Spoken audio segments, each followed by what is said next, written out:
bathi ukhumalo umdungwa umbulazi umzilikazi kamashobane wena wadla umuntu wamyenga ngendaba udonda intombi nesizulu.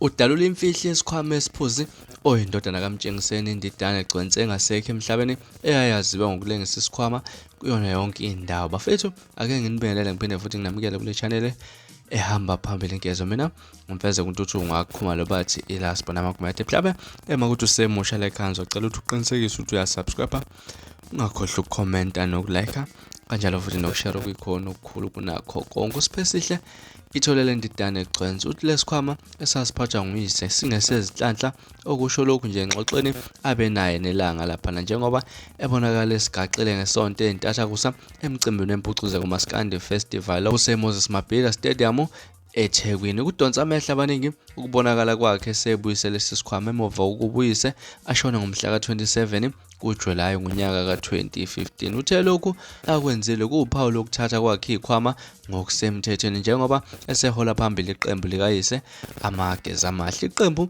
lalithatheke ngendlela engekho yinhle ekushoneni kukababa wakhe uqhobalani nje egcine khona ngokuthatha izikhwama zakhe. Kunesiqinisekiso sokuthi uma kuqhathwe bonke omaskandi emncintisaneni angeke angaphumeleli uma phethe sona. Phela uhamba nedlozi elinamandla uma segaxe lesi sikhwama futhi yonke imicimbi ayihambayo sizohlale sikhona kusho iThole leNdidane. Uthe lesi sikhwama siwuphawu olujulile kwesikhumbuzo eqenjini likayise, liveze nokuthi kuyona yonke imicimbi izohlala isigaxele ukuze linqobe izimo. Bavumelana nabakwabo ukuthi makasebenzise lesikhwama ngoba siwushunu weqembu amageza laphana. Lensizwa ebeyiqala ukucula bukhoma emcimbini omkhulu ohlanganisa omaskandi njengoba bekulindele ukubonakala amagalelo ayo. Ikhombisa ikhono elimangazayo iqondisa ihala nelalithi laphana. Leli qembu belihola uKhayilehle Potso ngoba bese emuva kokushona kweNdidane uPotso usehlubukile wawusungula iqembu lakhe elisha ehambisana noCebo Nsimbi owakahlabisa lapha nokuthiwa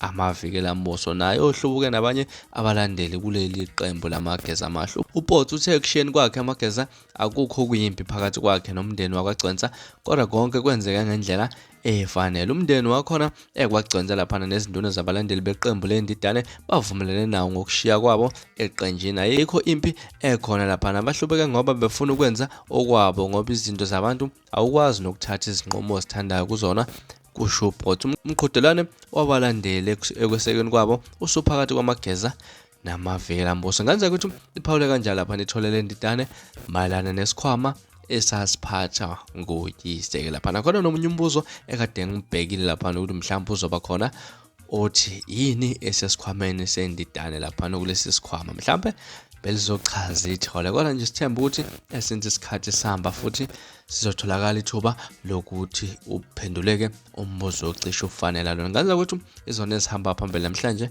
kwesengeze. Ningakhohlwa ukusubscribe nokulike nokushare okukhona okukhulu kunakho konke. Nibe nosuku olumnandi, ngithanda kakhulu.